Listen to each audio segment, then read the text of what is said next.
Ladies and gentlemen, welcome back to the other side of the coin. Welcome back to another edition of Latest in Chelsea's News. Look, when our owners, when our board are saying that they want the best, 2 to 3 best young talent in every position, they're not joking around. They're really not joking around. This is a particular name we've heard about previously, and a lot of you guys jizzed all over your screen when you saw when we were linked with this particular player. Look, for me, how many more kids? How many more kids do we want? You know, we've already got a plethora of them. Angelo Gabriel, he was meant to be the next big thing. Andre Santos, the next big thing. Kendry Paez, the next big thing. So many more kids that I've not even accounted for. I've lost count. David Datro Fofana. And the list goes on and on. Cesare Cassidi. Ugochukwu. I mean, this is not how we're going to be able to compete in the future, man. Like, there needs to be balance. And some of these kids, they're not cheap. I mean, this particular player could be a huge potential. This is the story at the moment, ladies and gentlemen. This is a story, as I said, materialized maybe a few months ago. Now it's coming to fruition again. Estevão Willian's release clause is around 60 million euros. 60 million euros. I think this kid's about 17, 18 years old. I could be wrong, but I don't think he's any more than that. Chelsea, other top clubs and scouts are following him. Chelsea appreciates him, but there are no negotiations at the moment. I mean, why? What is the plan? Do you know, when people say, oh, but Real Madrid's got Endrick, but have you seen Real Madrid's team? Littered with experience all over the joint. Toni Kroos, Modric, Rudiger, Vinicius. Like, they're not building an army of young kids. We, at the moment, as I said, like, these are not cheap. This is not a cheap release clause. They're not cheap money spent on kids. You know, we sit here and we talk about consistently that Chelsea Football Club, financial fair play issues are looming just around the corner. But then how can we justify the 1 billion that we spent as well? We're in trouble from a financial fair play point of view, supposedly, yet our owners are spending exorbitant amount of money on kids. Our entire squad, if you look at our first team squad, plethora of young players, man. Cole Palmer, Nicholas Jackson, Enzo Fernandez, Caicedo, Levi Colwell, Benoit Badiashile. All of these players are so young. Madueke. And then we're bringing in more. Like, how are we meant to integrate him in? Honestly, honest conversation. How are we meant to integrate this player in? What are we thinking about doing? Sending him to Strasbourg? That's working out great, isn't it? Oh, Strasbourg fans are ecstatic, aren't they? Are Strasbourg fans happy? We can't even get to, we don't even know what the future of Omari Hutchinson is, for example, another kid. And we just want to keep piling on kids after kids after kids. Man, I'm sick of it, man. He could be the next big thing. He really could be. Estevão Willian, he really could be. But we don't have the environment to make him the best he. We just don't. We make players worse. And I'm going to touch base on a particular player that is getting slandered on a daily basis now. Players come here and they tend to become worse. And if you're a kid who's got not enough experience at the highest level, this is not the environment. We don't know what the manager's doing. We don't know what the sporting directors are doing. We don't know what the owners are doing. Yet we're bringing in all these quality young players into our team and thinking they're gonna make us Premier League champions. One day. It don't work like that. You need experienced players amongst the squad. You just need it. You need that balance. The balance is too crazy. It's imbalanced at the moment. Honestly, what are we thinking? Sending him to Strasbourg, loan him out there so he can develop there. Once he's developed, he can crack into Chelsea Football Club.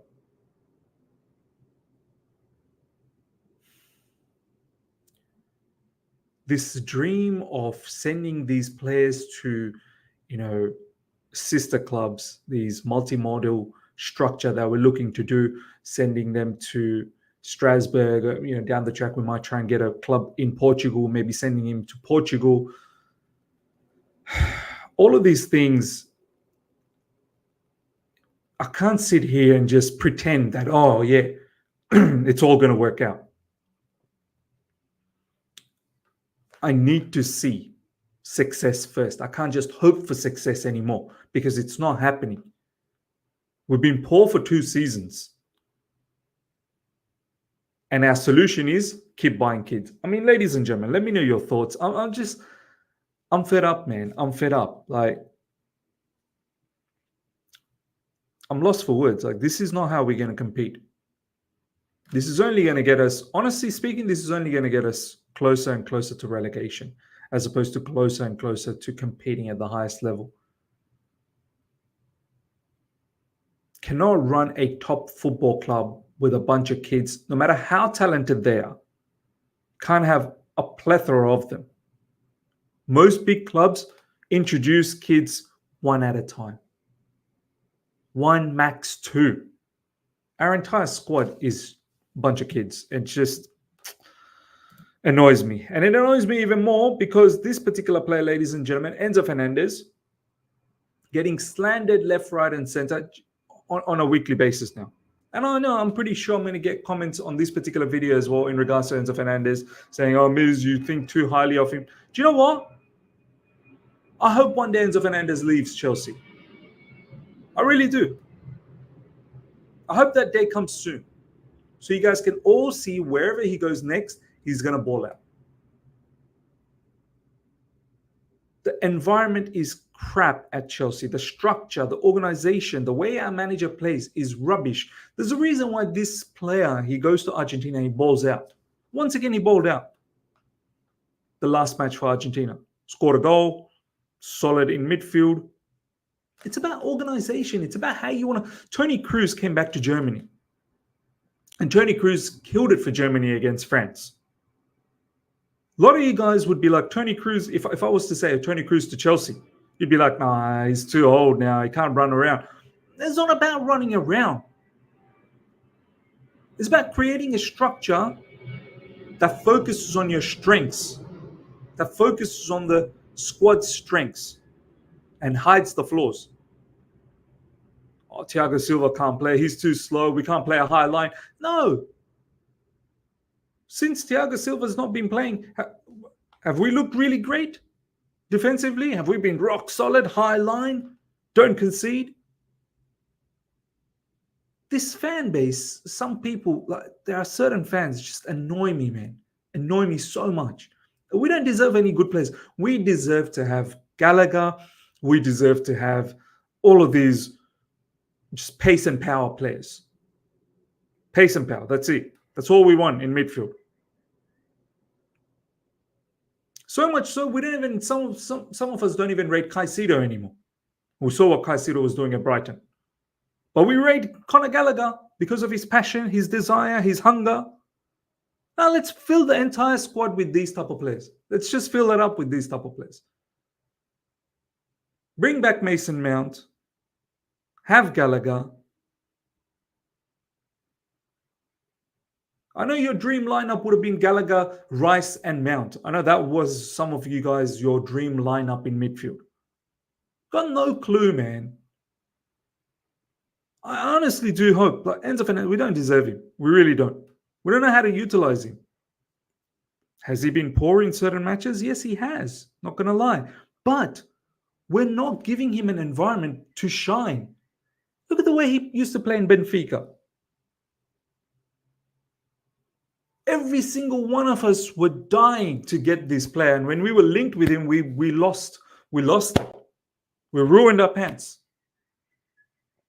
And now, he's not even a good player.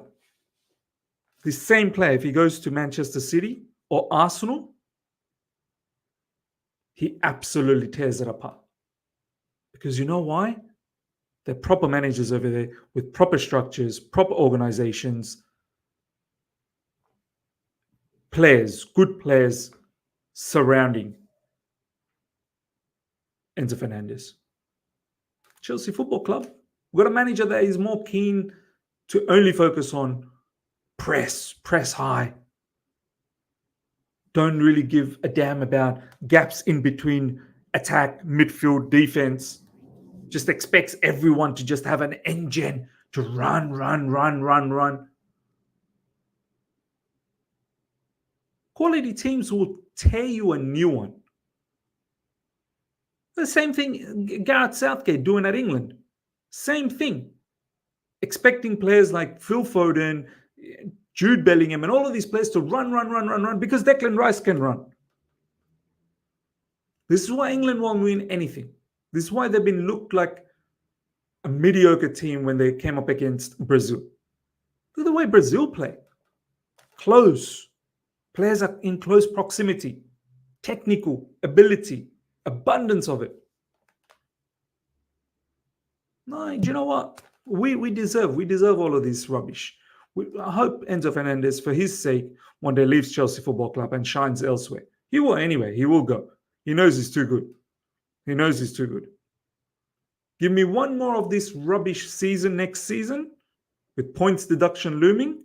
Yeah, some of these players will go. Some of these players will tell their agents, it's time to move. But once again, I blame the sporting directors. I blame the owners. You assembled a particular team and then it was a mismatch of a manager. Or if you've gone with that manager, then give him the players that he wants. Let go of the ones that don't fit. It's one or the other. Because the manager ain't going to change his way. Now we're at a situation where players that are good, we don't think they're good anymore.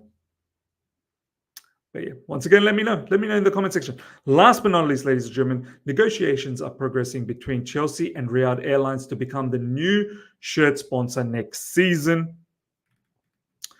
Riyadh Air, look, good to see our CEO, Chris Jurassic Park. I think he's the one who's looking after all of these sponsorships and whatnot. Good to see that he's on the ball, trying to get the ball rolling to get a sponsor lined up. I don't want to see next season where we don't have a sponsor for the first 10 games. It's very embarrassing.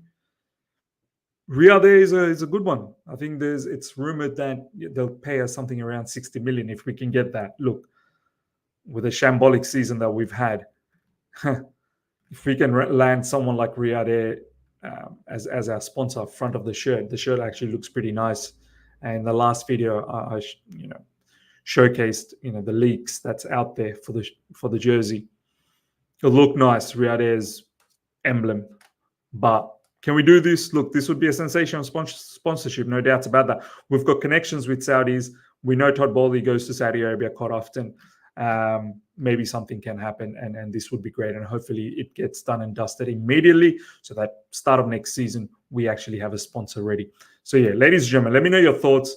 I'm just fed up, man. Like kids, some of our good players getting slandered. Yeah, this is not the way to compete in the future. It's just not. It really isn't. Hope you guys have enjoyed this. Smash the like button if you're here for the first time. Subscribe, hit the bell notification to stay in touch with all my content. Until next time, everyone. Take care. See ya. Bye.